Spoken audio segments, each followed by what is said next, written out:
Seguimos con la parte duodécima de este primer tema de la introducción a la filosofía en este curso de la escuela Agnus Dei. Y hemos visto hasta ahora dos corrientes o dos cosmovisiones filosóficas que, aunque no seamos conscientes, hemos dicho, van determinando nuestra vida.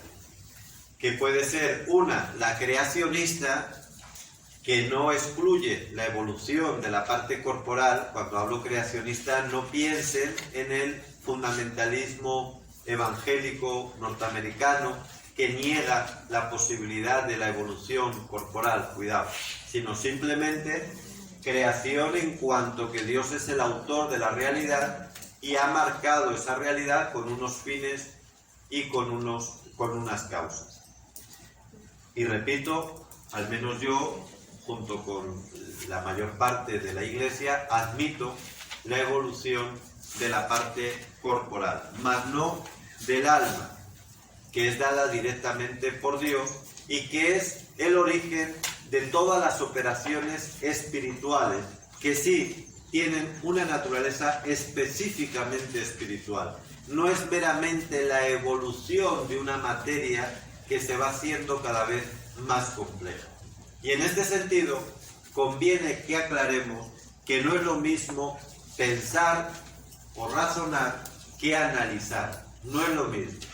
Solemos identificarlo, pero el pensamiento analítico, el análisis, que es un método propio de la ciencia, se basa en dividir los objetos en sus elementos más sencillos hasta llegar al último, que ya es indivisible, que ya no se puede modificar más. Y así dividiendo, pues la ciencia puede entender mejor la composición y lo que hemos llamado la manifestación de la realidad, es decir, su presentación externa. Porque claro, al dividir, ya lo enseñaba Descartes, es cómo puedes tú entender la complejidad y la relación entre las distintas partes de esos elementos. Bien, ese es el método analítico, es propio de la ciencia. Pero cuidado, el pensamiento, el razonamiento no es lo mismo. Hay una parte de razonamiento analítico, pero hay otra parte que va mucho más allá. ¿Por qué? Porque precisamente al confundir análisis con pensar, o al identificarlo siempre, llegamos a la confusión de creer que las partes más perfectas son las más complejas, porque son las que están formadas por más elementos. Entonces tendemos a pensar que cuanto más complejo es algo, es más perfecto. Y que todo además viene a estar formado por la composición de elementos pequeños. Esto es lo que se está extendiendo normalmente desde hace tiempo ya. Con lo cual llegaríamos a una contradicción, porque ¿cuál es el ser más perfecto? Dios. Y Dios es el ser más simple, en cuanto que es uno. Y por eso en él no hay partes, no hay composición de partes, y por lo tanto es indivisible. Por lo tanto no se puede aplicar el método analítico para todas las realidades. Hay una parte de la realidad que es la espiritual, la inmaterial, a la cual el método analítico no se le puede practicar. Y sobre todo, insisto, hay que quitarnos la idea de que todas las cosas se van componiendo a partir de partes, sobre todo materiales, porque entonces estaríamos en el mismo error de la evolución materialista, que excluye la parte espiritual, y que es la que se está difundiendo hoy en todos los colegios, medios de comunicación, y la que va determinando nuestra forma de pensar. Pero hay otra cosmovisión, otra corriente filosófica que también está muy presente hoy en nuestro tiempo. Por eso decía que la mayoría de la gente, la inmensa mayoría, participa más bien de dos corrientes. De esta materialista o cientifista, Fíjense que cuando digo cientifista no digo científica. La mentalidad científica es correcta, porque está abierta. Yo desearía tener una mentalidad muy científica, porque el verdadero científico está abierto a lo filosófico y a lo revelado. El cientifista es el que excluye lo demás y se encierra solo en una parte o en una manera de conocer la realidad. Solo acepto que el método analítico, el método experimental, es el verdadero. Y fuera de este método, y por lo tanto del estudio de los efectos o de las manifestaciones, no hay otra realidad. Eso es cientifista o racionalista. Nosotros proponemos ser científicos y racionales, pero no racionalistas. El racional no excluye, sino que ve la complementariedad. El racionalista sí excluye, como el cientifista. Bien, la otra mentalidad, que sería la tercera, la otra cosmovisión, es lo que se llama el relativismo posmoderno, según el profesor Burillo, o también llamado culturalismo, de cultura, culturalismo. ¿Y qué es lo que dice el racionalismo posmoderno? En cierta medida, el racionalismo posmoderno es una reacción a la que acabo de explicar, a la cosmovisión racionalista y cientifista. En parte es una reacción, como también una reacción a la creacionista, a la que está abierta a la revelación. ¿Por qué? Porque los posmodernos dicen que ese pensamiento que cree que hay verdades objetivas, sean puramente científicas, o sean también religiosas, o sean puramente filosóficas, todo lo que sea afirmar que existe una verdad y que incluso existe una realidad objetiva, es una imposición y es un camino al totalitarismo. Porque claro, el que dice que tiene acceso a la verdad se va a creer por encima del que no lo tiene. Y se va además a creer con la obligación de enseñar a otros y hasta imponer. Y dicen los posmodernos que esto ha sido la causa de las guerras religiosas en el Renacimiento, que ha sido la causa también, por ejemplo, de las cruzadas en la Edad Media, y en nuestro tiempo de las guerras mundiales en el siglo XX, porque tanto el comunismo como el nazismo o el fascismo surgen de estos pensamientos fuertes que llaman los posmodernos, de creer que ellos tenían la verdad, una verdad, repito, sea puramente científica o filosófica o religiosa. Y como creen que tienen la verdad, la imponen. Nosotros tenemos la explicación racional, la tienes que aceptar. Nosotros tenemos la explicación religiosa, la tienes que aceptar. Eso es lo que plantean los posmodernos. Yo desde luego no estoy de acuerdo, por lo menos no en los planteamientos fundamentales de la propuesta posmoderna.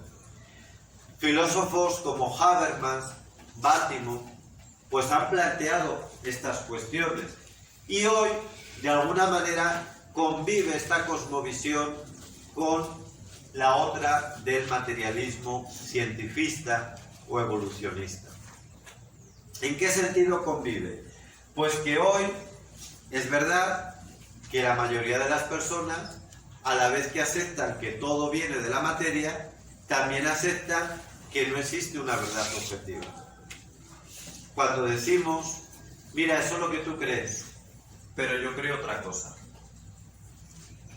Y da igual. O sea, el problema es este, que da igual, no es que pensemos distinto, que eso es legítimo. El problema es que da igual y que además no hay posibilidad de entendimiento. Porque tú le dices a alguien, mira, ahora todavía no es de noche. Y él te dice, no, sí es de noche. Dice, no, mira, vamos a razonarlo. No. No vamos a discutir. Es lo que te dice. Han identificado razonar con discutir. No, yo no quiero discutir. Tú quédate con lo tuyo y yo con lo mío. Y vamos a ser tolerantes. Venga, y vamos a hablar del béisbol. Esto es a lo que hemos llegado. No hay posibilidad ya de verdad. No hay posibilidad de acceso a la realidad. Por lo tanto, se niega que exista una realidad objetiva. Todo es lo que cada uno piensa. Ni siquiera eso. Todo es lo que cada uno siente. Estamos hoy en la dictadura no solo del relativismo, sino en la dictadura del sentimentalismo y del emotivismo. Porque ya no es lo que cada uno piense, que eso sería, bueno, dentro de lo malo malísimo, pues por lo menos piensas. Pero es que hoy se niega hasta el pensar. No vamos a entrar en conflicto. Que tú dices que es de noche, pues venga, yo lo acepto. Si tú lo sientes así, ya ni siquiera se pregunta, cuando se expone un tema o algo, ni se pregunta, a ver, ¿te parece racional? ¿Te parece verdad? ¿Te parece mentira? Sino, ¿y cómo te sientes? ¿Cómo que cómo me siento? ¿Qué importancia tiene eso? Eso no sé, lo hablaré con quien tenga que hablarlo, pero ahora estamos en el plano de la objetividad, en el plano que nos podemos entender, y ese plano es el de la razón. Vamos a razonar. ¿Qué argumentos tienes? ¿Qué argumentos tengo? Y eso no significa que nos tengamos que agredir. ¿Por qué dices, no, vamos a discutir? Si nadie quiere discutir, vamos a hablar, pero con argumentos racionales. Porque hay una lógica, hay un procedimiento por el cual, igual que en la ciencia tiene su propio método, hay una forma de razonar, por lo cual hay cosas que son más verdaderas, otras más erróneas, etc. Pero ya no se quiere. Esto es lo que se llama la posmodernidad, el pensamiento débil, que diría Bátimo, porque lo que se rechaza es el pensamiento fuerte, al que se le atribuye la violencia, lo cual es un error. La violencia vino y viene por los totalitarismos, pero el totalitarismo crece en el relativismo, no crece en la verdad. La cultura cristiana nunca ha sido violenta, pese que ahora los ilustrados nos lo quieran vender así, con el mito de que sin las cruzadas, ¿no? Las cruzadas fueron unas guerras de defensa, de legítima defensa, en las que se cometieron millones de aberraciones, pero el juicio general, el juicio a la operación de las cruzadas, a la empresa de las cruzadas, es totalmente moral, es decir, positivo, moralmente aceptable, porque ante un agresor que viene a acabar contigo, pues te debes defender. Y eso hizo la civilización cristiana, y eso son las cruzadas. No la Inquisición, lo siguiente que te salta, porque siempre tienen los 3 o 4 mitos, ¿verdad? La Inquisición, ¿usted sabe realmente los muertos de la Inquisición católica? Sí, dice Dan Brown, este señor que se hace rico con vendiendo mentiras en sus libros, por ejemplo el Código Da Vinci, ¿verdad? Dice Dan Brown que fueron 10 millones de brujas que quemó la Inquisición católica. 10 millones, que yo dudo que hubiese 10 millones de mujeres en aquella época, en Europa. 10 millones, así dice Dan Brown, y la gente lo compra. Luego me vienen a decir a mí que vivimos en una cultura de la razón y de la ciencia. Alguien que lea eso y que se lo crea no es merecedor ni del título de preescolar. ¿Saben cuántas mujeres quemó la Inquisición católica? Al menos en el ámbito mediterráneo no pasaron de 300. Y la mayoría en Inglaterra, en Italia y en el sur de Francia. En España la Inquisición no quemó a más de 25 mujeres. 10 millones, dice Dan Brown, 10, y no pasaron de 25. Ajá, porque lo diga usted. No, señor, los archivos de la Inquisición están a la orden de cualquiera. Además, el proceso inquisitorial era el más exhaustivo de los procesos judiciales de la época. Dejaban constancia hasta de los estornudos. Ahí había un notario, había un médico forense, tenían que relatar todo, absolutamente todo. Los estudiosos ateos Los protestantes que han ido a los archivos de la Inquisición se han quedado de piedra. Ellos son a los que hay que leer, porque ellos son los que están sacando la verdad de la Inquisición católica. ¿Saben quién quemó a miles de brujas? Bueno, que no eran brujas, no lo creo, algunas serían, de que vuelan, pero yo no me creo eso. ¿Quién quemó a miles de mujeres? La Inquisición protestante. ¿A cuántos de ustedes les han dicho que existió una Inquisición protestante que quemó a miles de mujeres? ¿Por qué? Porque la bibliografía, la historia, la han hecho las universidades protestantes de los últimos 200 años. Y por supuesto no van a decir la verdad. Van a decir que no, 10 millones. 10 millones, señor Dan Brown, si no había 10 millones de mujeres en Europa en la Edad Media. Pues bueno, la gente se lo cree.